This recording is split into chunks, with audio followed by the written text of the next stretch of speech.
Calling to order our day 2 of our hearing for docket number 2020-0142, application for approval of MECO Kahana Solar Power Purchase Agreement. Good morning. I'm Jay Griffin, the chair of the Hawaii PUC, joined by our commissioners, Commissioner Jennifer Potter, Commissioner Leo Suntian, commission staff, Dave Parsons running the WebEx. He's our Chief Policy and Research. Caroline Ishida, Chief Counsel, Mark Kayatsu, Commission Counsel working on this matter. Our IT folks, Dave Takashima, supporting us. So thank you all. We're on day 2, just starting the 3rd phase with examination of the consumer advocate's witness. So can we please have Dean Nishina step forward? Hi, Dean. I see you there in the WebEx. Good morning. Good morning, Chair. Okay, Dean, do you solemnly swear or affirm that the testimony you're about to give will be the truth, the whole truth, and nothing but the truth? I do. Thank you. We will proceed then with cross-examination, starting with Maui Electric. Thank you, Chair. Good morning, Mr. Nishina. In the course of your review of this docket, did you review all of the public comments submitted for this project? In the course of preparing for this docket, I did review the comments that have been submitted in the record. Okay. And in your review, did you see comments both in favor for and against the project? There were comments that were in favor for, some that seemed to take no specific position, as well as those that oppose certain aspects of the project. Okay. Did you make any independent effort to solicit or evaluate community feedback on whether the community outreach conducted by Kahana Solar was effective in resolving community concerns? Our office did not conduct any independent efforts to solicit community feedback. Okay, thank you. Would you agree that there may be some people in a community that, regardless of a project's merit or potential benefit, they won't be satisfied unless the project is either relocated or somehow not built in their community? That may be a possibility. Okay. And in terms of whether or not a developer has fulfilled the community outreach requirements of a PPA, is there a threshold by which you would determine whether or not that requirement is satisfied? Excuse me, sorry. I would not personally recommend that there be some metric that gets established as it relates to whether or not community outreach has been successfully conducted, because I think it would depend on a project by project basis, and it also depend on the community in which the project may be in. Right, understood. So when you are evaluating the effectiveness of a community outreach program, do you use more of a holistic sort of evaluation in terms of where the comments either for or against the project are weighed and considered in terms of the nature of the concern and the reasonableness of the request, for example, among other things? Yes, our approach tends to be holistic. We try to look at, and if I can, I'm just going to use sort of an analogy. We're looking at the journey as well as the end of the journey in terms of what was done as well as what the end results might be. Right. Okay. And would you agree with the statement that, while public comments are certainly valuable and that community opinion should be taken seriously, it's probably unrealistic to expect proposed renewable energy projects to have universal community support? I think in certain situations that may be applicable. I think in other situations it may be possible for the entire community to support the project, depending on, again, the nature of the project, depending on the community, and other factors that should be considered. Right, understood. And just to close, would it be fair to say that it's your overall recommendation that the Commission should approve this application and our purchase agreement?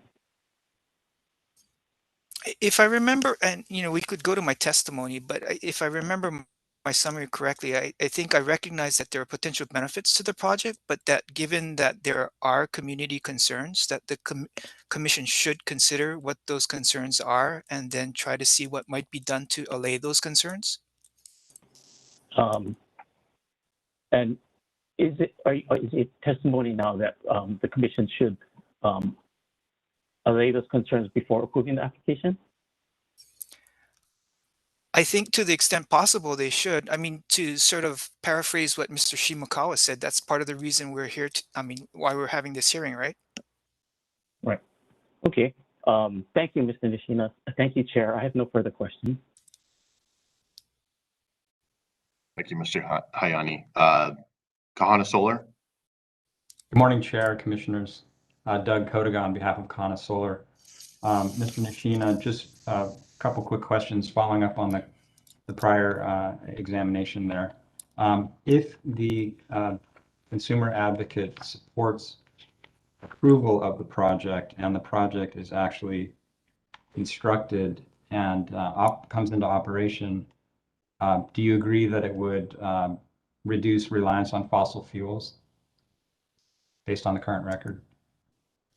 Based on the current record, if the project's actually used in dispatch, it could reduce the use of fossil fuels, yes. Mm-hmm. And similarly, reduce the exposure to fossil fuel price volatility? Following the same assumptions, yes. And the same, it would reduce the export of funds for fuel imports correspondingly. I think you would agree with that, or would you agree with that? I would agree that it would reduce the money leaving the state as it relates to fuel imports. Thank you for clarifying. And then also, it would reduce fuel supply reliability risk for the same reasons. Is that correct? It would reduce risk related to imported fuel supply, yes. Okay, thank you. And then based on your review of the record and also your statement of position that was submitted, I believe the consumer advocate has concluded that the project will reduce greenhouse gas emissions. Is that an accurate statement as well? Based on the information provided, yes. Okay, thank you for clarifying that. Just one other item, Mr. Nishina.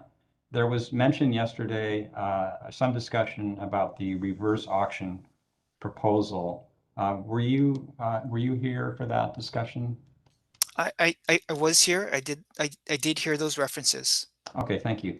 And this, of course, is a proposal from your office to implement a reverse auction type of procedure. Is that correct? Yes, as set forth in the testimony, we were trying to offer an alternative that might better address community concerns before the project even got too far along. Thank you. And so I believe your testimony at T1 at page 11 confirms that the reverse auction proposal would not necessarily provide a basis for not moving forward with this project, but rather it was more prospective. But is that an accurate characterization of your position on the reverse auction? Yes. Okay.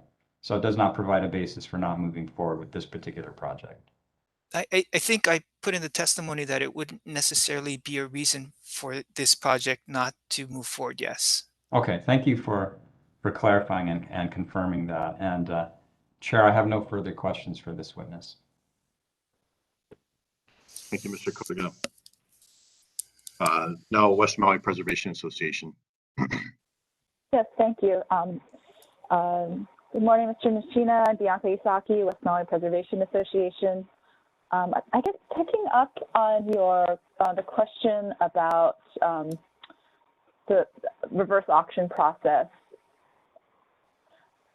is the idea just that the utility would first identify the location for the project and then solicit bids from developers, and that therefore having targeted place-based community engagement early on would result in less community opposition? Morning, Ms. Sasaki. Yes, the idea behind the reverse auction was to provide the community an opportunity to engage with the company, the utility company, as well as potential developers much earlier on, so that there's a better understanding whether or not there may be concerns with the use of a particular site. And let me know if you want me to refer to the specific IRRs, but does the Commission's previous finding in 2018 that a hybrid reverse auction process was unnecessary in regard to the Waiana Maui project change your position on whether or not a reverse auction process should be attempted? So I'm sorry, I don't have the commission ruling that you're referring to, but if I might offer, I think it's our office's, or specifically my position, that I think it still makes sense for there to be an effort to try to pre-identify sites for potential projects. And if I might not make the observation, I think to some degree the company may be pursuing something along those lines with respect to what's being called renewable energy zones, in terms of identifying potential sites for projects and determining what type of interconnection facilities be required so that projects could be located at those renewable energy zones. Oh, thank you for that response. Am I I'm not sure, is it just my audio? Am I hearing him a little garbled, or is it everybody else too? Okay. I'll just keep going. Hopefully, I pretty much understood your response about renewable energy zones. Is it likely that community concerns will continue to be place-based or otherwise impacted by site selection in future dockets? I believe, as I might have mentioned earlier, concerns may be project-specific, location-based. There may be many factors that would affect it, but it would probably be something that would need to be assessed on a project-by-project basis. Has a consumer advocate quantified, assessed, or otherwise observed impacts of community opposition to renewable energy projects?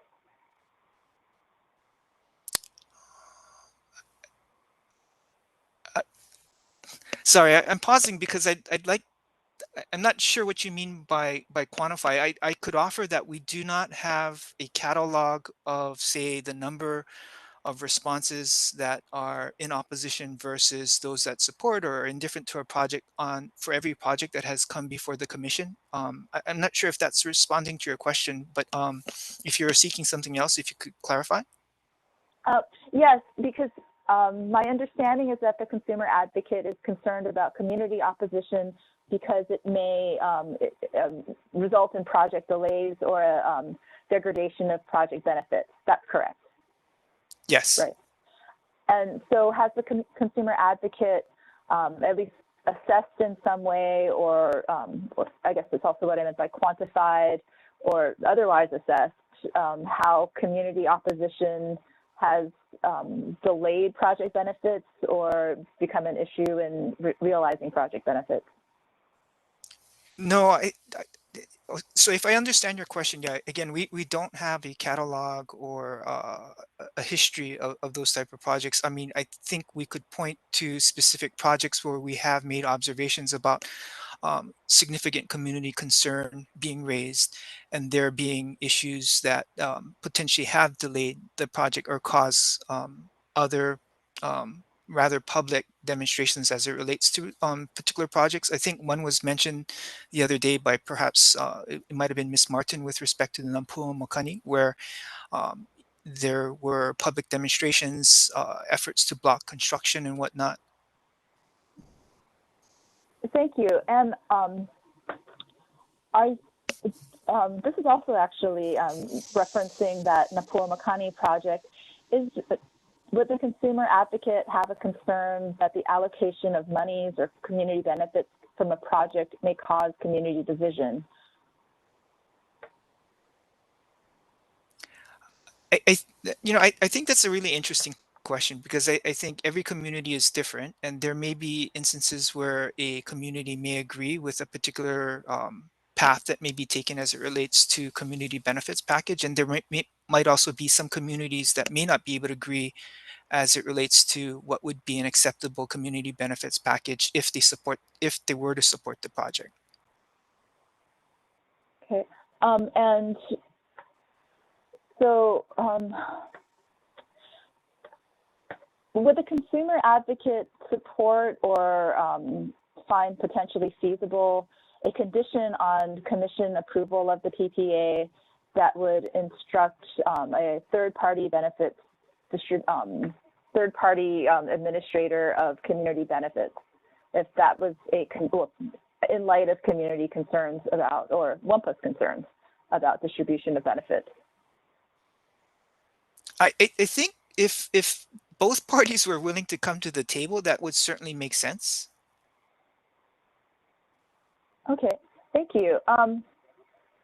If you can remember, in Napua Makani, did that developer, that seller, did they use a third-party administrator, or did they just distribute it by themselves as a seller?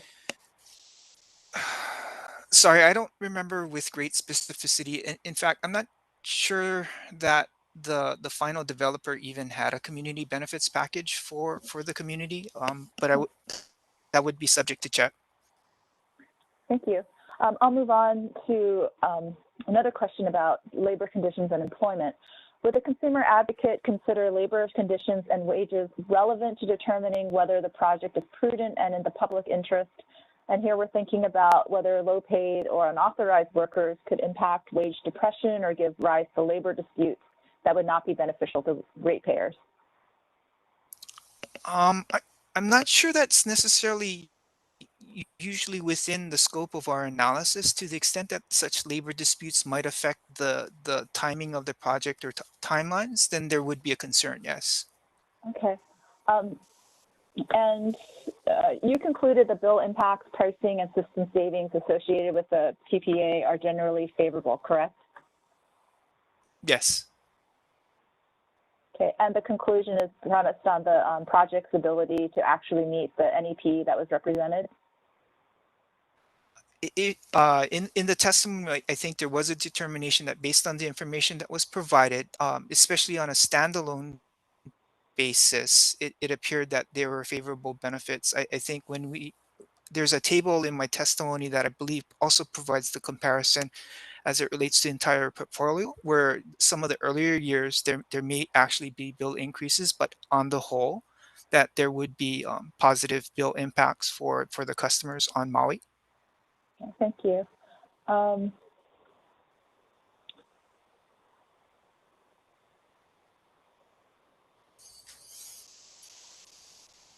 Yeah, that's all my questions. Thank you. Thank you. Now, Commission Counsel. Thank you, Chair. I just have a brief question for you, Mr. Nishina. Referring back to your earlier conversation with Mr. Hayane a few minutes ago, you referenced some community concerns and I think indicated that the Commission should try to allay them. Do you recall that? Yes, I do recall that conversation. All right. Do you have any specific recommendations for how the Commission should allay these concerns? I think maybe channeling something that perhaps Chair was raising yesterday. I think there's an opportunity here for the seller, perhaps the utility company and WMPA to have some discussions to see whether or not an amenable solution might be reached. If I recall correctly, in the evidentiary hearing related to the Paiahu project, I did mention that perhaps mediation might make sense, and I believe in the response to one of the IRs that we asked of WMPA, I think they said they would be open, and Mr. Hurley I think mentioned in yesterday's hearing that they would certainly be open to having further discussions. So again, if the parties are willing, it might seem that mediation might be a potential path to resolution. Thank you, Mr. Nishina. No further questions, Chair. Okay, thank you, Mr. Kaitsu. Commissioner Santian. Thank you, Chair. Dean, I just wanted to explore a little bit based on your responses to the cross so far around the third-party administrator. In your mind, how would it actually work?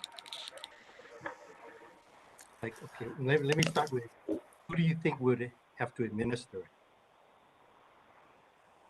I think to some degree I might defer to WMPA as it relates to how they would like to see the third party administrator work, because that's a position that they've taken.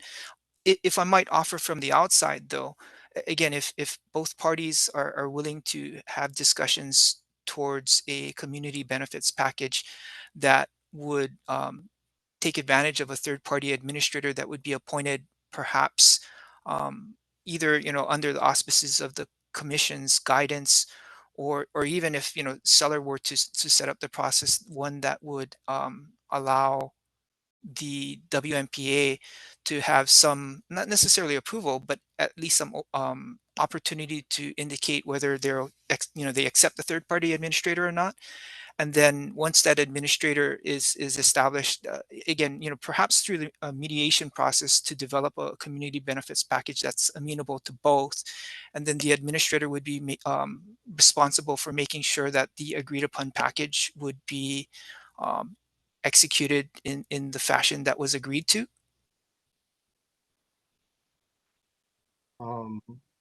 Yeah, I'll remind myself to ask Mr. Collins when he comes up on the thoughts on the third-party administrator. And then you also mentioned, right, the possibility of mediation. And I would assume that we're talking about mediation outside of this proceeding, right? Or Yes, yes. are we saying, right, I think Mr. Hurley yesterday cited 91, HRS 91 8.5, right? I took a look at that last night, and that says, right, that the parties can go, in a contested case, can go into mediation, but it needs to be done prior to a hearing, right? And then the agency, whoever's looking at that, can then suspend, right, the rest of the proceedings until that mediation is. In this case, the hearing is started, right? So I'm trying to figure out if the parties go into mediation, right, to try to resolve some of the issues, what does it mean for our proceeding right now? Right. Thank you for that question, Commissioner Asuncion. If I recall correctly, there was one instance where there was a rate case hearing and there were significant differences amongst the parties, including I think it was an intervener. And at a certain point, the schedule was not suspended, but it was required that the parties enter mediation just to see whether or not it would be possible to resolve some of the issues.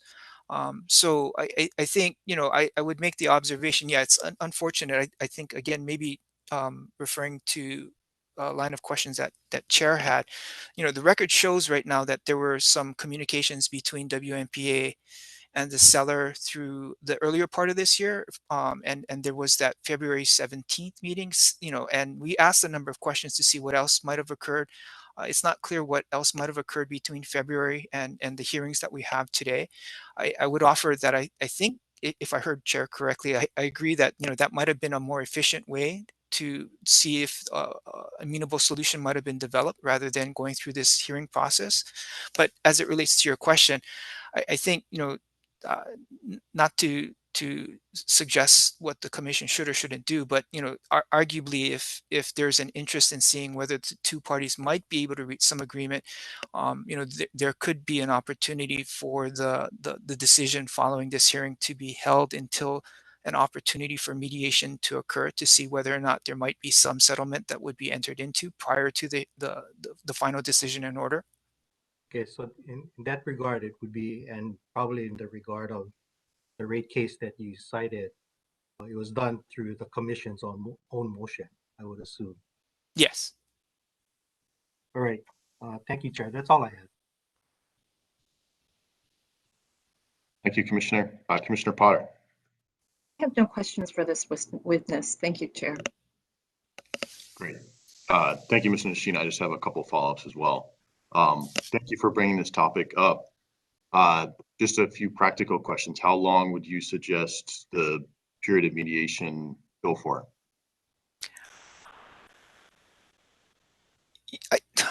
I don't have a specific time frame in mind. I think I am very sensitive, however, to the project timeline and the interest in trying to get this project um, in place if possible, as soon as possible. So along those lines, I think it might be reasonable to first establish what the available meeting times might be for each of the parties to see if there's something that's relatively soon, and then perhaps limiting it to something as short as maybe 2 weeks, and then depending on the progress, determine whether additional time might be appropriate and necessary, or if it just seems like it's not a very fruitful process, then a different decision might need to be made. Okay, let's step back and go over some of the events of yesterday, because look at the circumstance here. We have I believe it was the director of community outreach for the utility saying that they're going to sit back and wait until somebody comes to them. We had the developer who hasn't initiated discussions for about 6 months now, and then coming up with a witness, we'll get a perspective from WMPA, but there hasn't been much impetus to this from the party so far, from my perspective. So what if we do go through this process and still get to the other end and there's too far of a divide? What do you recommend at that point? Well, unfortunately, at that point, I think it'll have to default to what we're doing now to determine whether or not each party has put forth its best case as it relates to what the commission's decision should be as it relates to this power purchase agreement put before the commission and the outstanding issues as it relates to community outreach. But the mediation process would be an opportunity for both parties to hopefully find something that might be mutually amenable, as opposed to just relying on the outcome of a decision that would be ultimately the commission's discretion. Thanks for that. And the risk of that is that has a significant possibility of dragging on further. Yes. Okay. Thank you, Mr. Nishina. No further questions. We'll turn to WMPA's witness. Can Lance Collins come forward?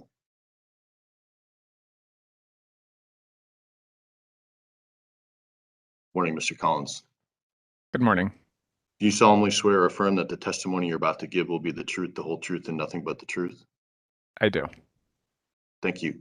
Let's proceed. And first up in the cross-examination is Maui Electric. Thank you, Chair. Maui Electric has no questions for this witness. Thank you. Consumer Advocate. Thank you, Chair. Good morning, Dr. Collins. Good morning. Dr. Collins, you're the General Counsel for WMPA, correct? In essence, yes. And you sponsored WMPA's responses to IRs in this docket, correct? I did sponsor. And let me direct your attention to one of the responses to the IRs. I'm looking at WMPA's response to CA WMPA IR1 filed on June 23rd. Chair, is it okay if I share my screen? Please do. Thank you. Yeah, I don't have a very high quality computer connection, so I'm afraid if I were to pull it up separately, my computer might crash. Okay. Thank you, Dr. Collins. Can you see in front of you CA WMPA IR1? Yes.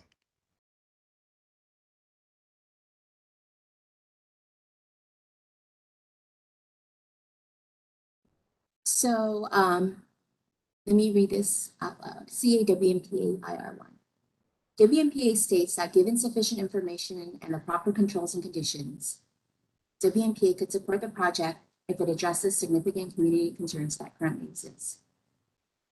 Having reviewed the testimony provided by seller including supporting exhibits, please discuss the extent to which seller has addressed WMPA's concerns. Please discuss any further information and controls and conditions that WMPA continues to seek that would assist WMPA in supporting the project. Do you see that, Mr. Collins? Yes. I'm going to scroll down to your answer. And I'm looking at this last sentence that starts on page 1 on the bottom. And it states, WMPA does note that one control that could alleviate many of WMPA's concerns related to community benefits would be the use of a third party to manage that community benefits. Do you see that? Yes. Thank you. So when you're talking about a third party to manage that community benefits, you're talking about a third party administrator? Yes, that's one mechanism that could be used. And so when you say that a third-party administrator could alleviate many of WMPA's concerns related to community benefits, could you please explain why? I think in one of the overarching concerns of the community as it's been expressed to WMPA board members is the possibility that community benefits can basically be used in a way that divides the community or supports initiatives that don't have strong community support. And by having some kind of third party entity, which is primarily composed of community members, the process by which community benefits are distributed to the community are left to the decision of people who are in the community, and so that it's coming from the community as opposed to coming from, an office in Vancouver or somewhere else. Okay, thank you. So even if a third-party administrator could result in a reduced community benefits package because of the potential fees paid to the administrator, would WMPA be okay with that? Well, this is really more related to our labor concerns, but to the extent that a West Maui-based or Hawaii-based administration process required some form of compensation, we think that that's preferable to having staff in Vancouver, Canada, being paid to do that and not accounting for it. So somebody's going to have to make that decision. Many community benefit entities that have been established on Maui are done by volunteer boards, but there is some accounting. It's not possible to not have some cost, and the question is not will this lessen the community benefit? The question really is the developer simply using accounting tricks to hide that cost as part of its normal operations, as opposed to having somebody in the community being paid to do that. And WMPA's position is that anybody who does work should be compensated appropriately for it. Okay, thank you. Could the use of a third-party administrator result in WMPA's support of the project? It would go a long way. Of course, WMPA has other significant concerns, but that is one of the big ones. And I think what has exacerbated it or has heightened this concern in particular has to do with what I think everybody witnessed on television going on in Kahuku. And definitely West Maui does not want to have that happen. I don't think anybody in our community wants that. Okay, thank you. So with respect to community benefits, are there any concerns that WMPA would have that would not be alleviated through the use of a third-party administrator? Well, just the other issues that we've raised, that we still have serious concerns about fire risk, about runoff, about native and endangered species. We still have some concerns over questions related to ownership of the parcels and how that might possibly delay the project from happening. I think everybody who listened to the greenhouse gas analysis yesterday probably has more questions than answers. Decommissioning is a serious community concern that we feel the testimony yesterday didn't alleviate any of those concerns.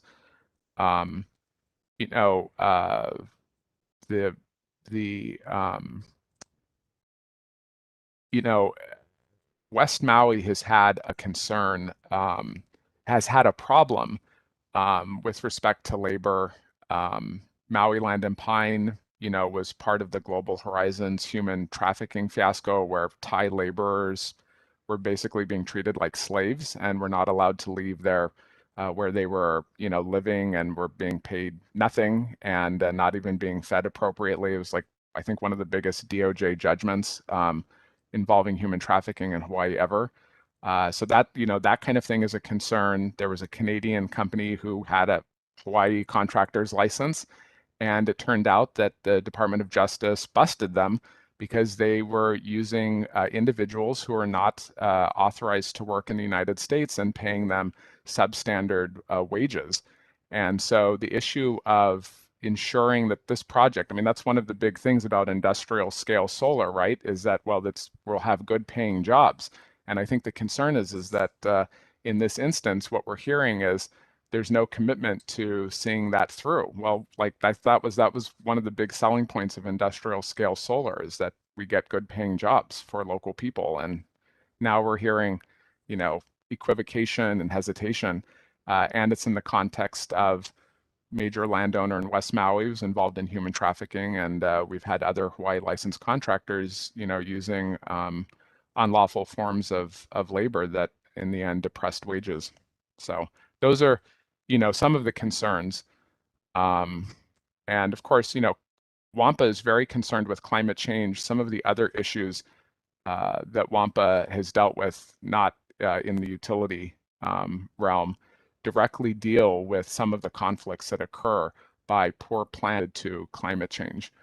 And so it's not that WMPA is not in favor of solar, not in favor of renewable energy, but all of the other societal concerns have to be addressed.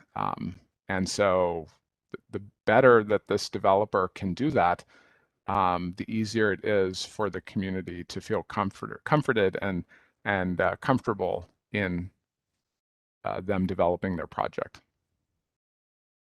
Okay, thank you. So going back to your statement that using a third-party administrator would go a long way towards perhaps WMPA's support of the project, I'd like to shift gears and talk about mediation. So WMPA has expressed interest in mediation, correct? Absolutely. And even after this hearing is over, would WMPA consider mediation with Seller and MECO? Absolutely. WMPA isn't going away, and WMPA will continue to address these concerns until we feel that the community's concerns have been allayed. So it would be nice if WMPA got resolution of these concerns before a decision was made in this case, but if that doesn't happen, WMPA will continue to pursue all of its remedies in any form and every form available to it as a representative of the community. Okay, thank you. I have no further questions for this witness.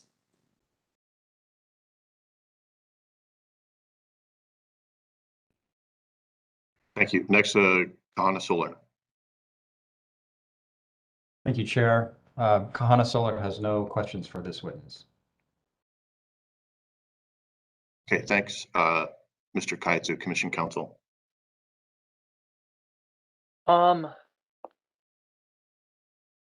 Sorry, Chair, I'm just consulting my notes to see in light of the discussion with the consumer advocate. In light of the consumer advocate's cross-examination of Dr. Collins, I don't have any questions for this witness. Thank you. Thank you. Commissioner Sunstein. Mr. Collins, just gonna go through the questions that I had asked Mr. Nishina prior. In your mind, how would third-party administrator work? And what I'm looking at is who would be, right? And you talked about that would be composed by community members. Who would those community members be accountable to? And then further, like who do you think would be checking up on these third-party guys to make sure that they're doing it, right? Because my concern is if it's going to be the commission has to be the administrator, we procure those services, we have a process to do that, which may or may not get to where you folks want to get to. So are we talking something that is, right? I think it's been said already, right? Is it just between WMPA and Interjex in this case, right? Kahana Solar, or, right, does it include everyone?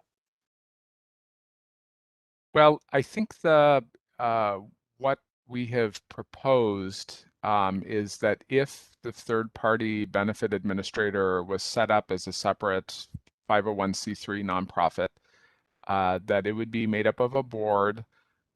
Interjex would have a representative, WMPA would have a representative, and then the Aha Moku Council for the Kahana Poly District and the Aha Moku Council for the Lahaina District, because West Maui is made up of historically two districts, would each pick someone, and then somebody, I believe, from the Coral Reef Initiative would pick somebody, and then that would be the body that would basically evaluate. It doesn't have to be that way, and there's always a question of who represents the community. I mean, that's unless you're constantly doing scientific polling, you'll always have a situation where the people who are representing the community may not always 100% reflect the views of the community, but you know, trying to get that kind of a cross section is one way of doing it. And in terms of how does the commission, or how is it assured that, you know, this entity is doing its job? And I think the broader hope is that if the commission can come up with a way of resolving how community benefits are distributed in a way that supports community self-determination and so forth, something along the lines of an independent observer, or, you know, that can basically oversee all of that, may be one way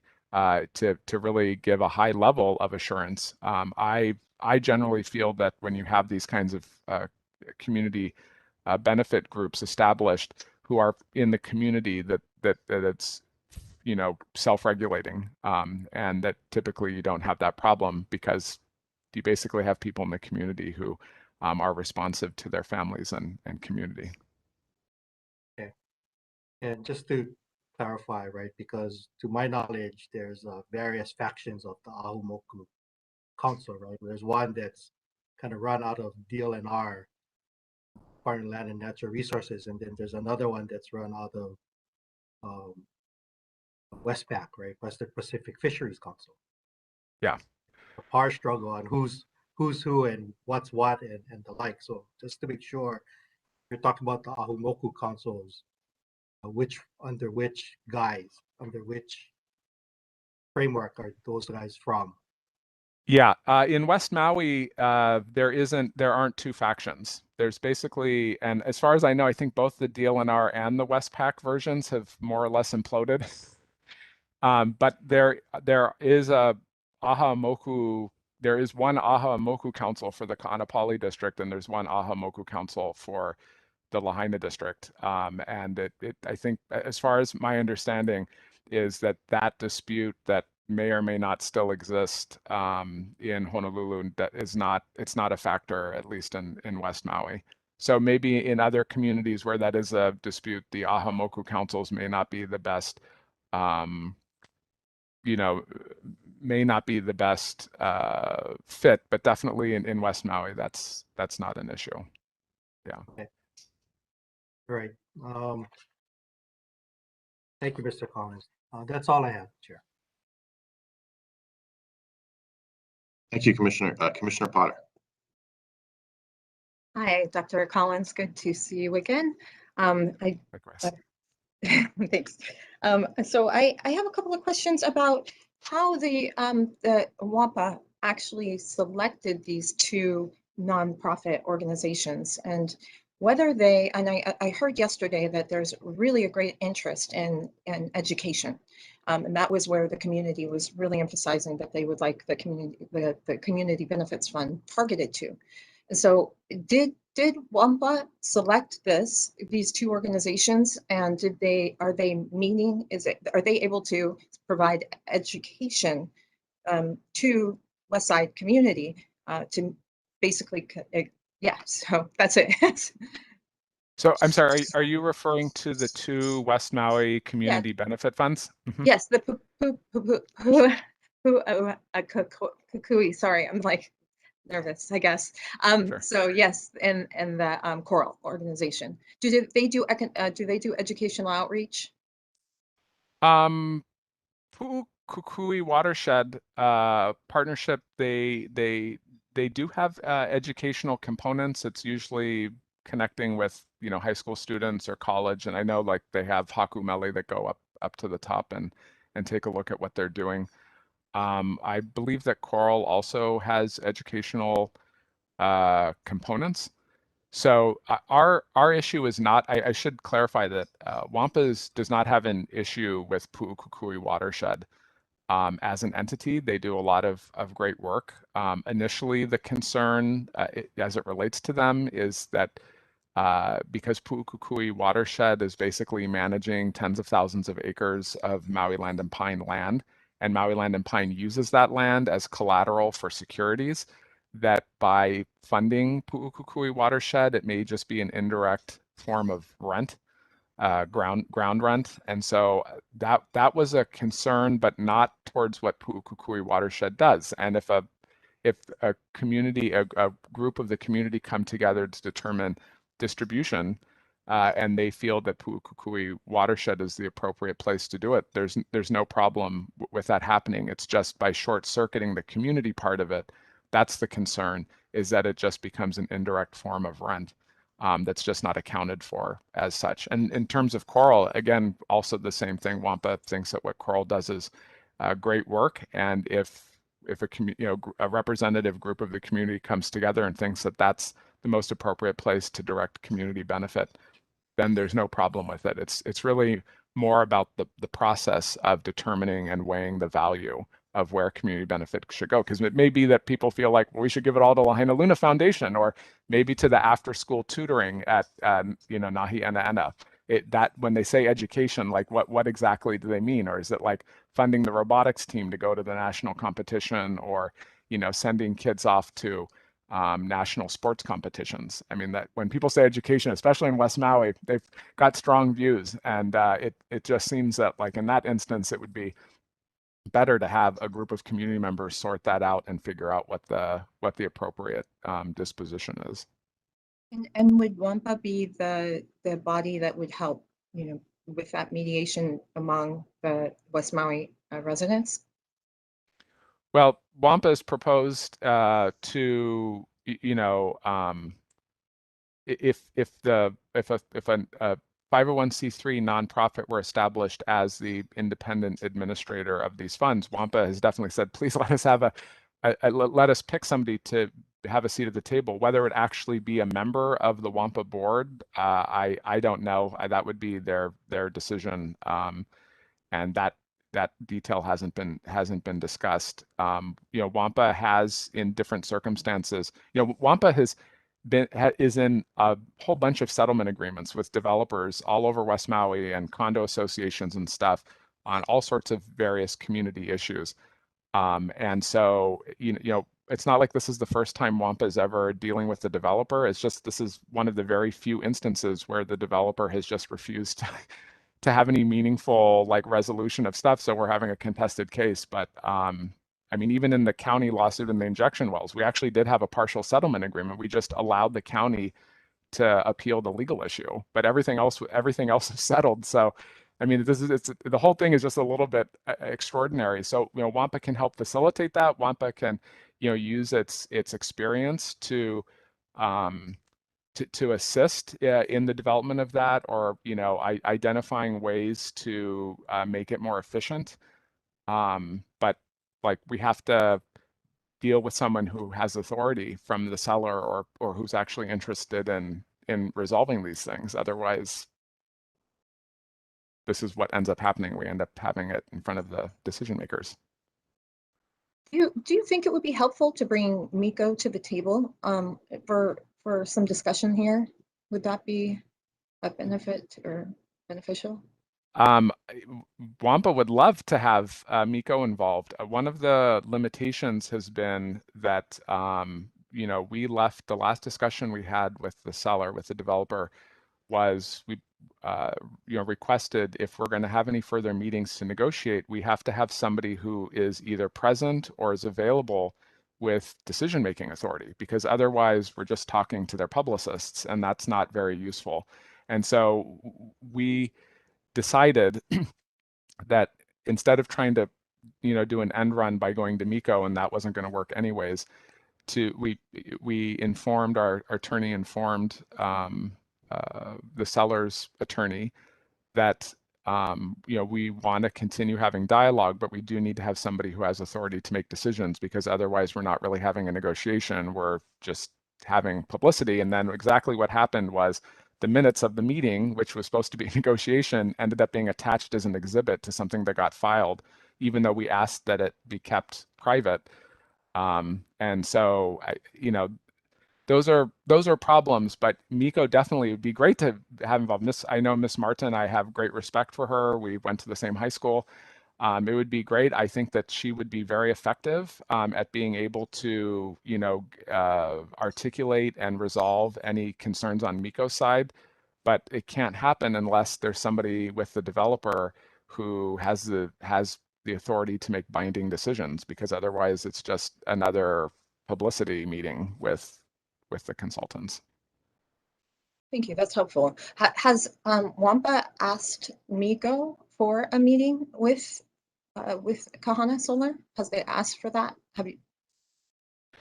No, after the last meeting we had with the developer, we left it at, when the developer wants to have wants to talk further, please let us know. We're ready, but we need the condition is that we have to have somebody with authority. And I think the assumption was that we were going to have another talk at some point, and then it just never happened. And yeah, it would be great to have Miko involved, because hopefully that can be something that's addressed in any further RFPs, to the extent that they're willing to do that.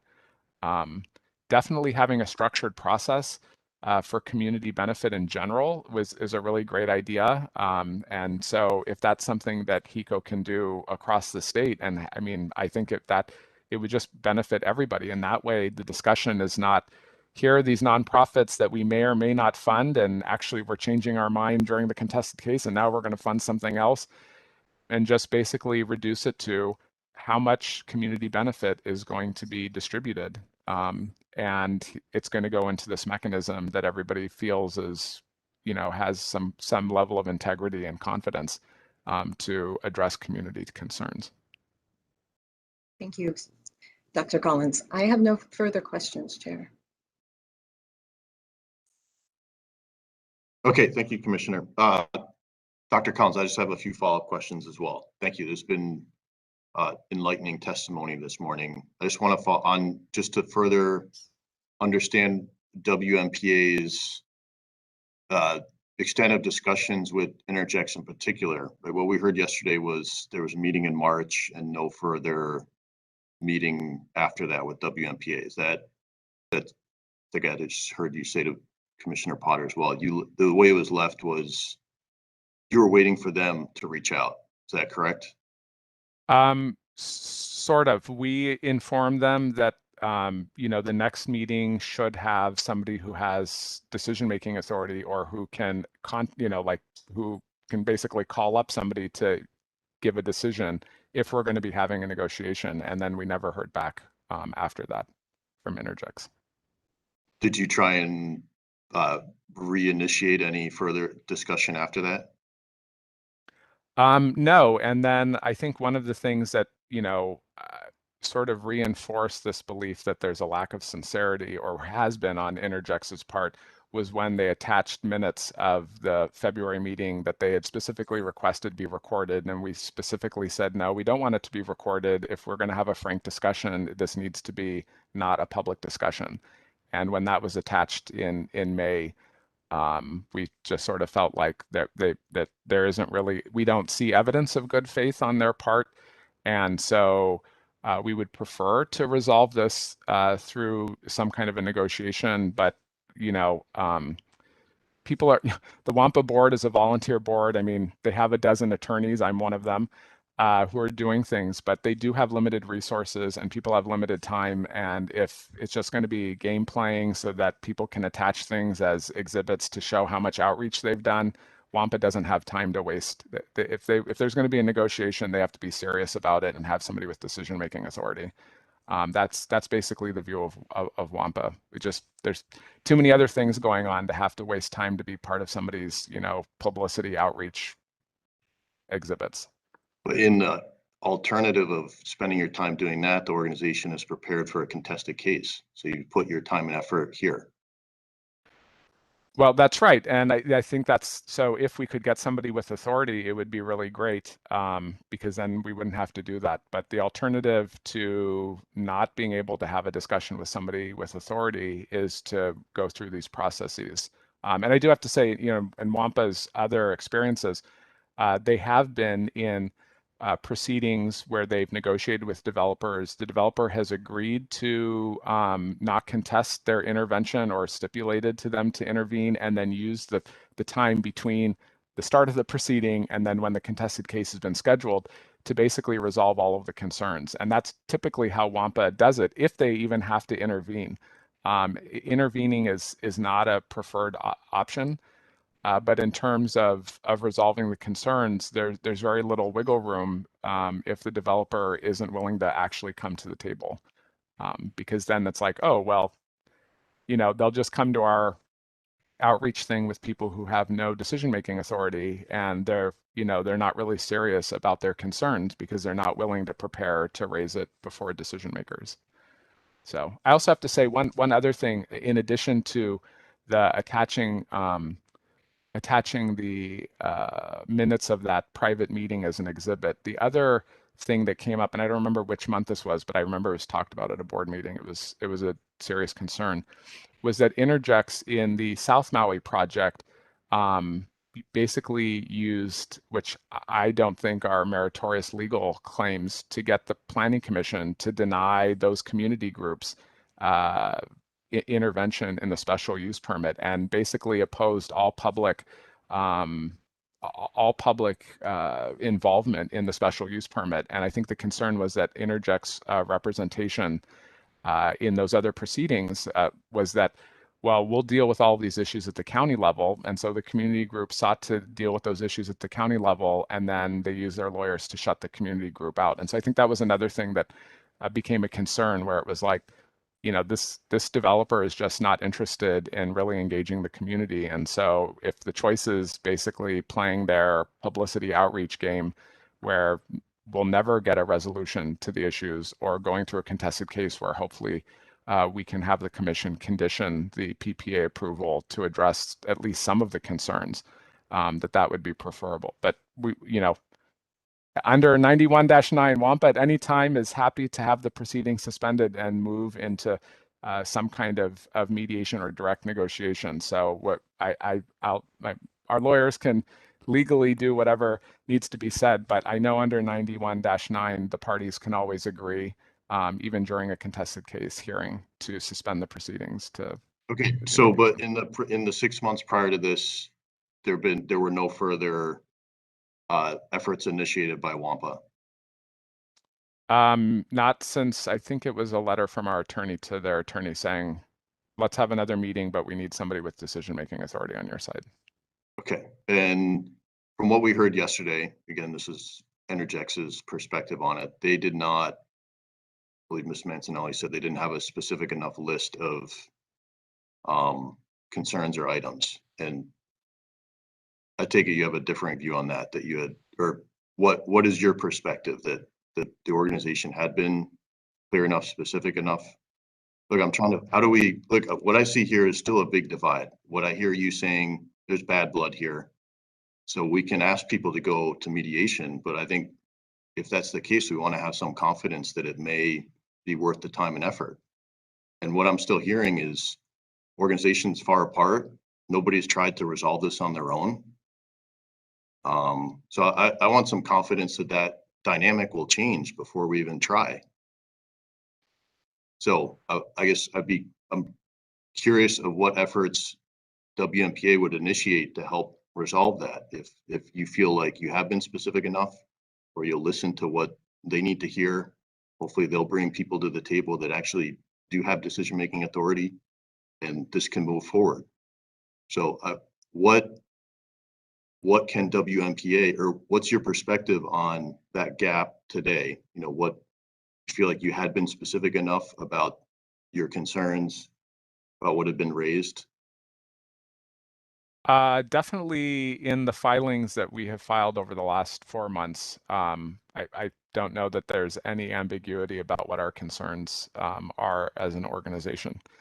I think in terms of having a successful mediation, at this point, the only condition is that there has to be a decision maker, either present or immediately available. I mean, I know, you know, when you have insurance mediations, the adjuster isn't necessarily the one that's negotiating, but you can immediately call the adjuster to basically get a yes or no on certain things. So that is in order for mediation to be successful, that really at this point from WMPA's perspective is the only, you know, obstacle. I mean, there was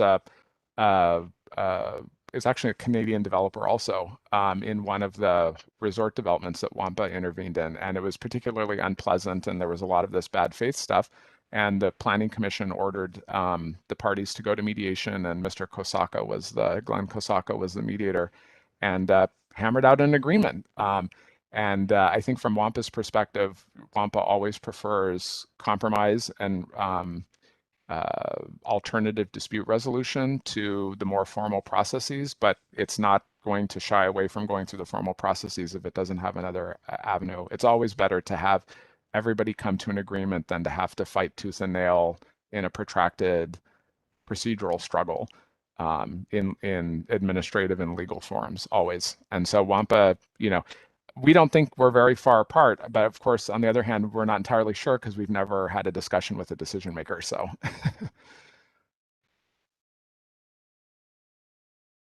Okay, those are all my questions. So thank you, Mr. Collins. That brings us to a close for the examination of our witnesses. We're going to take a 20-minute recess. So folks can be back here. Let's call it 10:25, 23 minutes from here. And at that point, we'll continue with the closing arguments. So thank you.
We're going to get started again in a couple of minutes.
Okay, we have everything up and running. We're going to call the hearing back to order. We'll move now into the closing arguments. Each party and participant may make a brief closing argument not to exceed 5 minutes. The order will be Maui Electric, Consumer Advocate, Kahana Solar, and West Maui Preservation Association. So can we have the representative from Maui Electric, please? Yes, thank you, Chair, Commissioners, and Commission staff for allowing Maui Electric to present its case for approval of this power purchase agreement between Maui Electric and Kahana Solar in this proceeding. The exhibits, filed testimony, and testimony presented at the evidentiary hearing established that Maui Electric has met its burden of proof in support of its request for approval of the power purchase agreement, as the purchase power arrangements are prudent and in the public interest.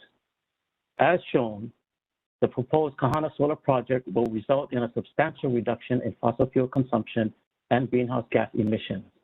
The project will also reduce the need for fuel imports, reduce fuel supply reliability risk, increase the state's energy independence, provide substantial assistance to Maui Electric in meeting the state's renewable portfolio standards, and provide customers with greater system reliability and flexibility. Maui Electric, through its filed testimony, established that the purchase power arrangements under the PPA are prudent and in the public interest, with explicit consideration under HRS Section 269-6 of the effect of the state's reliance on fossil fuels on price volatility, export of funds for fuel supply reliability risk, and greenhouse gas emissions. The project's benefit analysis shows that the project will provide bill savings to the typical residential customer over the 25-year term of the PPA. The project will also increase the level of renewable energy used and significantly reduce Maui Electric's fossil fuel consumption. And this reduction in fossil fuel consumption will also reduce exposure to volatility in fuel prices.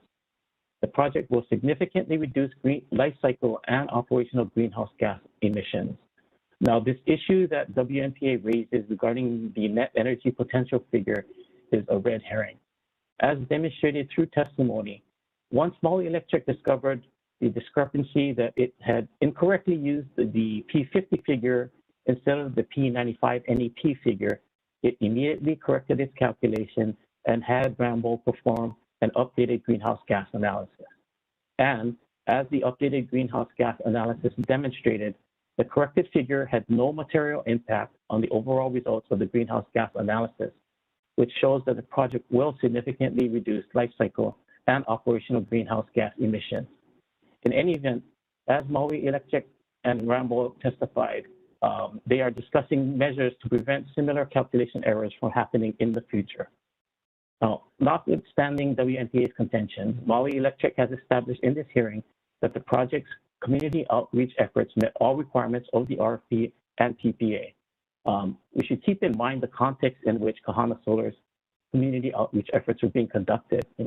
As an unforeseeable result of the pandemic, Kahana Solar had to quickly pivot and satisfy its public meeting requirement by holding the public meeting virtually on WebEx. And we believe Kahana Solar did an admirable job in meeting all of the community outreach requirements in spite of the restrictions and limitations presented by the pandemic. Kahana Solar allowed written questions and comments to be submitted in a Q&A box and email, and also held Q&A sessions following its presentation. Kahana Solar even addressed community concerns raised by the community, including making a project design change of a setback of new permanent structures to a minimum of 100 feet from the top of gulches. Kahana Solar has provided opportunities for public comments to be included in the record. They even established a project website and email on which it posted studies and other informational materials regarding the project. And as Ms. Mancielli testified, Kahana Solar even reached out directly to WMPA several times to see whether WMPA's concerns could be addressed or resolved, but did not receive any specifics about WMPA's demands or requests. Now, with respect to mediation, as stated in the company's IR responses, and as Ms. Deha Matsushima testified, Maui Electric is willing to participate in discussions and mediation, but would need to have Kahana Solar participate in these discussions since they're responsible for developing the project. And Maui Electric would also want to ensure that any such discussions do not unduly delay these proceedings, as the company believes the project provides many benefits and wants to be sure that the project is successfully completed if approved, so that customers can receive these benefits as soon as possible. Now, while efforts at community outreach may ultimately prove unsuccessful in resolving WMPA's concerns regarding the project, Maui Electric respectfully submits that, as Mr. Nishina acknowledged, while all public comments should be valued and community opinions taken seriously, expecting every proposed renewable energy project to have universal community support is probably unrealistic. Therefore, based on the evidence in the record of this docket, Maui Electric respectfully requests that the Commission approve the Kahana Solar PPA and issue an order establishing that the company has met its burden of proof as to issues number 1, including issue number 1A, and issue numbers 2 and 3 in this proceeding. Thank you. Thank you, Mr. Hayani. Next, we'll go to the consumer advocate. Thank you, Chair. Good afternoon. Thank you for your time. Now, Maui Electric has a burden of proving that the proposed PPA is in the public interest. And given WMP's continued objections to this proposed PPA and the potential for delay associated with these objections, we are not convinced that the burden has been sustained at this point. We do appreciate Kahana Solar's testimonies and exhibits, as well as the potential benefits of the proposed PPA and the importance of transitioning 100% renewable energy. However, this must be done in a formal manner and not at the expense of host communities. And it's still not clear here that the community concerns have been mitigated to the extent possible. One example is the potential use of a third-party administrator. Now, this has been rejected by Kahana Solar at this point because Kahana Solar would like all the money to go to the community. However, we have heard WMPA testify. Dr. Collins stated that the use of a third-party administrator would go a long way towards WMPA supporting the project. So whether or not to use a third-party administrator appears to be a concern that could be further explored and may not have been mitigated to the extent possible. We appreciate that WMPA and seller met and tried to resolve on their own. However, it didn't work. And also, Maui Electric has not had a chance yet to participate in such discussions. As Mr. Nishina testified, sometimes it helps to have a neutral third party, such as a mediator involved, to help as part of a collaborative process. And to Kahana Solar's, Maui Electric's, and WMP's credit, they testify that they would be open to such a process. The plan is to retire fossil fuel plants in 3 years. It's important that Maui system remains reliable. And as we've seen, there are external factors that can delay such projects. Community objections, years on the road, even after PPA approval. These objections can lead to uncertainty, delays, appeals, and remands. And we haven't even gotten to the second bifurcated part of this document, the interconnection phase. We believe the Commission wants to honor the host community's rights, and we think that we should agree with the solutions, such as encouraging mediation, to see if Kahana Solar and WMPA, along with MECO, can reach compromise is worth a try. It may or may not be successful, but given what's at stake, we believe that it may be worth exploring. Thank you for your time.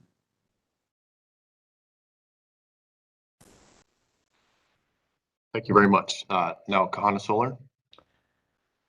Thank you, Chair Griffin, Commissioner Potter, Commissioner Asuncion, Commission staff, council, and parties. On behalf of Kahana Solar LLC, we would like to express our gratitude for the opportunity to participate and further contribute to the record in this proceeding. The record firmly establishes that the application and PPA should be approved at this time.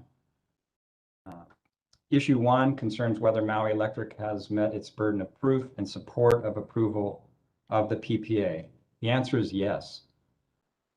The record overwhelmingly supports approval of the application. Similarly, issue 1A concerns whether Maui Electric's purchase power arrangements are in the public interest under HRS section 269-6B. Again, the answer is resoundingly in the affirmative, especially because the project will dramatically reduce Maui's reliance on fossil fuels as well as its greenhouse gas emissions. In this brief closing statement, we would like to focus on 3 key points concerning the project's benefits, robust community engagement process, and the necessity to move forward with this project to achieve Hawaii's clean energy transition. First, the project stands ready to deliver a multitude of critically important benefits, which fall into 2 main categories, economic and environmental. Economic benefits are compelling. The project will power approximately 11,600 homes on Maui with renewable energy. It will lower bills for utility customers as detailed in the bill impact analysis, Exhibit 3 to the application.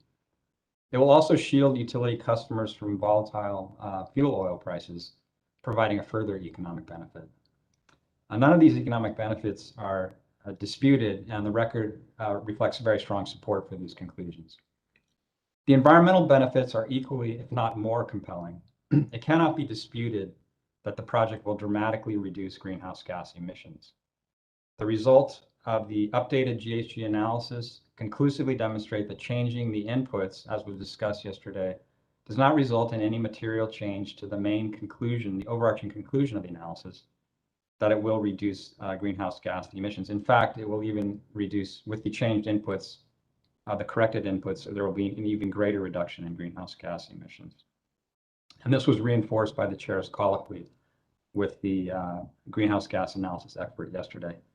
The community outreach and engagement process has also been robust and successful. This is just shown, this is borne out by the record. There's a substantial record, several thousand pages, which reflects the robust nature of the community outreach and engagement process. Kahana Solar has not only fully complied with the requirements, it's gone far beyond the applicable requirements with over 150 hours of interviews and meetings, 3 virtual public open houses, a Maui-based consultant retained to document all of this outreach, an issues tracking table, and the community benefits package, which of course is based on stakeholder input. Thus far, there's been robust engagement, and what you see in the community benefits package is what the community has said it would like to see. So the success of this engagement is reflected, frankly, in the record, which also shows a couple of things. One, helpful concerns have been expressed, which have improved the project. But we shouldn't forget as well that there have been very strong expressions of support from community members as well. Let me emphasize that Kahana Solar remains firmly committed to ongoing discussions with the community, with WMPA and all stakeholders to address any ongoing concerns about the community benefits package or otherwise. Although this will continue, we do not feel it provides any basis for delaying getting the benefits of the project to the utility customers. The third point is just simply that, of course, this will contribute meaningfully to achieving energy policy objectives, including the 100% RPS. And I think there's a special focus now on climate change, and we have to acknowledge that it's here. It must be addressed proactively, and this is exactly the type of project that can do that in a truly substantial and cost-effective manner. Finally, to achieve these types of Hawaii energy mandates and policy objectives that we all support, it is necessary for all parties to work together. Kahana Solar's view is that simply we will be unable to rise to the challenge of clean energy and climate issues unless we work together with mutual respect and a commitment to the regulatory process. Kahana Solar views this proceeding as an example of such efforts, which has firmly established, based on the merits and a full and complete record, that the Commission should approve the application and the PPA at this time, and this is now is the time to move forward with this project. Thank you for the opportunity to provide these closing remarks. Thank you, Mr. Kotiga. Now let's go to West Maui Preservation Association. Thank you very much, Chair, members of the Commission, staff, and all the parties and participants. I know it's been a long couple of days, but we really appreciate it. West Maui Preservation Association is a strong supporter of renewable energy when developed properly. West Maui Preservation Association believes that the development of any large project should be an open and transparent process that considers the impacts of the project on the host community, the customers it intends to serve, as well as the environment. WMPA further believes that the approval of any large development project should include the necessary protections for the community, ratepayers, the environment, as well as the traditional and customary rights of Native Hawaiians. MECO has the burden of proof as establishing that this project is prudent and in the public interest. Unfortunately, here today, MECO has not sufficiently described, analyzed, or provided the necessary information regarding the project and its associated PPA, such that the Commission can determine the approval is prudent and in the public interest. From the beginning, MECO has treated this project as a foregone conclusion without attending to the community members' critical questions. These include whether and how the agricultural lands will be restored to service for West Maui communities at the end of the project's life, why more native plants cannot be used as ground cover, and why it is so unthinkable that an independent entity composed of West Maui community members would be more effective at managing community benefits than a Canadian-based developer who plans on contracting out both the construction and operations of its project. While West Maui Preservation Association had hoped that many of its questions and concerns would be answered to the present hearing, this did not happen. In fact, unfortunately, WMPA is left with more questions than answers at this point. For example, what is the status of any supposed decommissioning bond for the project? Under testimony, MECO was not aware of any decommissioning bond. Interjex's first witness stated that they didn't know what a decommissioning bond was, and Interjex's second witness stated that that bond would be with the landowner and was discussed in the letter of intent that was filed with the Commission. After yesterday's hearing, WMPA looked back at the letter of intent referenced by Interjex and could find no mention of decommissioning bond or decommissioning in general. Given Hawaii's history of renewable energy projects being abandoned in place, West Maui Preservation Association has serious concerns about the differing and contradictory testimonies and exhibits submitted regarding decommissioning plans and bonds. The solution, however, is simple. The Commission could condition approval of the PPA on the project developer securing an appropriately sized bond in an amount to be approved by the Commission. Another concern of WMPA's is community benefits and how they will be distributed. While the issue of community benefits has been heavily questioned and discussed these last 2 days, WMPA is still left wondering what quantifiable community benefits have actually been committed to at this point. While there have been lots of discussions, it appears that thus far, $0 and 0 local construction jobs have been committed to at this point. Unfortunately, those of us in Hawaii's energy industry are far too familiar with how project benefits can divide a community. WMPA firmly believes that the best way to prevent community benefits from dividing a community, as we have recently seen and discussed in Kahuku here, is to have these funds transparently managed and distributed by a third party. One option might be to have HECO create a third-party nonprofit whose board would include a majority of community members and manage community benefit funds for multiple energy projects. This doesn't have to be just for the Kahana Solar project. Maybe it's one fund that other projects can utilize as well, saving money there. As for jobs, WMPA would simply suggest that the Commission also consider conditioning approval of the PPA on a developer requiring the construction contractor use local union labor, or at a minimum, pay a living wage at least equivalent to the state's prevailing wage. WMPA believes this is critical given the extreme costs of housing and living in West Maui. What I have just discussed doesn't cover all of WMPA's concerns, nor did I provide all the commitments that would be required to gain WMPA's full support at this time. However, I tried to provide some tangible solutions to demonstrate WMPA's openness to finding a path forward that protects the community and allows the project to proceed. To be clear, this has been WMPA's stance from the beginning, but MECO or the developer has failed to engage with WMPA in any meaningful way. We are all well aware of the urgency to get these projects online to meet renewable energy targets. However, there's also a danger in going too fast and ignoring the community. I think of the old saying about going slow to go fast, which aptly applies to developing projects in Hawaii. This is our chance right here. This is our chance to slow down, talk to the communities, more importantly, listen to the communities. This is our chance to prevent further Nipua from happening. WMPA is hopeful that if we slow down, start to listen, and we can make a truly viable path forward for this project and other projects. In conclusion, West Maui Preservation Association reiterates that pursuant to Hawaii Revised Statutes, Chapter 91-9D, WMPA is willing to suspend the proceeding in order to engage in alternative dispute resolutions and in order to resolve our community concerns. If the parties in the commission are willing, we suggest suspending the proceeding for 30 days, as well as scheduling a status conference in 2 weeks to update the commission about our ongoing discussions. I just want to thank everybody for taking the time to hold this hearing. It's been an enlightening experience, and I think this is good for the community and the company. Thank you very much. Great, thank you, Mr. Hurley. Look, that concludes our closing statements.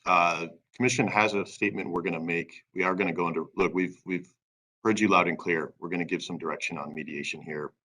We're going to take 10-minute recess. We just have to finalize a few of the discussion points here. So at 10:55, please come back. We'll have a statement and then close the hearing. And then we're going to follow up with an order with more written instructions. So just so folks know what's going on. Thank you. We're going to recess.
We'll start up, as I said, at 10:55.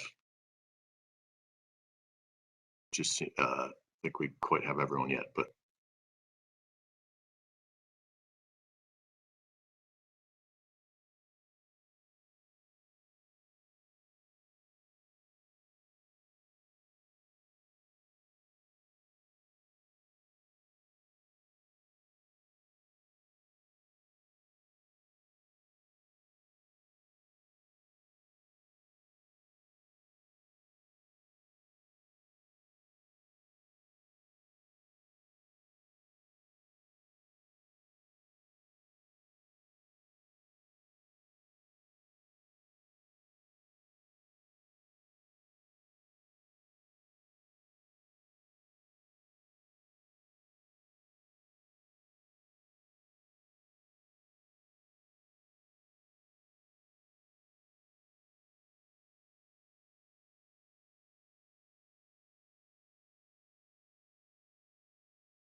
Okay, I believe we have all the council present. Is that correct?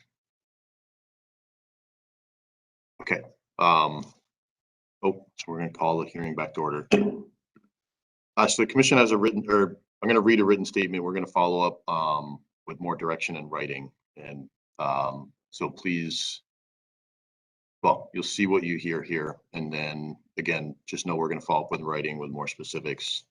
But so basically, we're going to direct the parties in a 30-day period for mediation. So in light of the parties and participants' statements about their interest in pursuing mediation during the course of this hearing, the commission is directing MECO, Kahana Solar, the Consumer Advocate, and WMPA to discuss mediation and report back on the status of those discussions within 1 week's time. So by September 23rd, report back to us on how those discussions are starting in writing, filed in the docket. Based on this report, the commission will consider whether any changes need to be made to the post-hearing procedural schedule. The parties and participants pursue mediation, negotiations should be concluded within 30 days. Again, 30-day time period we're giving here.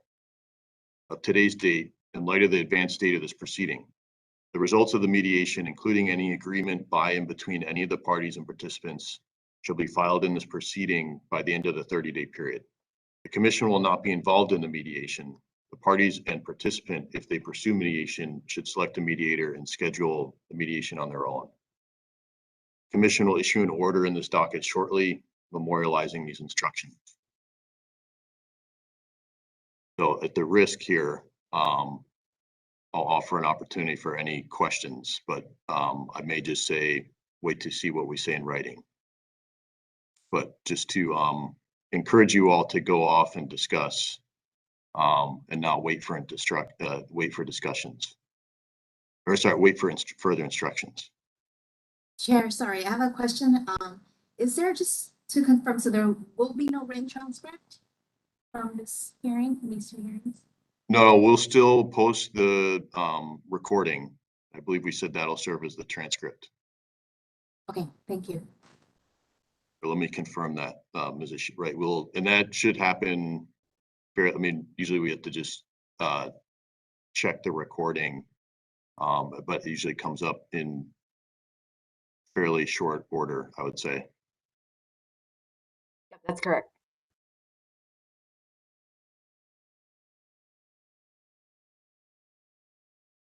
Chair, could I also ask whether the existing post-hearing brief scheduling, that's still in place?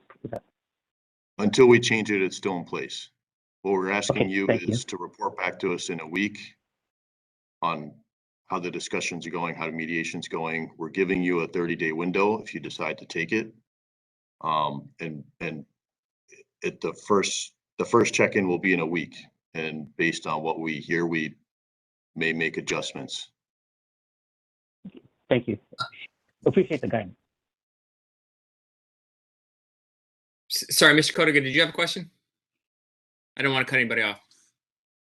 West Maui Preservation had a question about the cost of the mediator. Does the commission expect that this will be split between all parties? That's for the group to work out. Okay, thank you.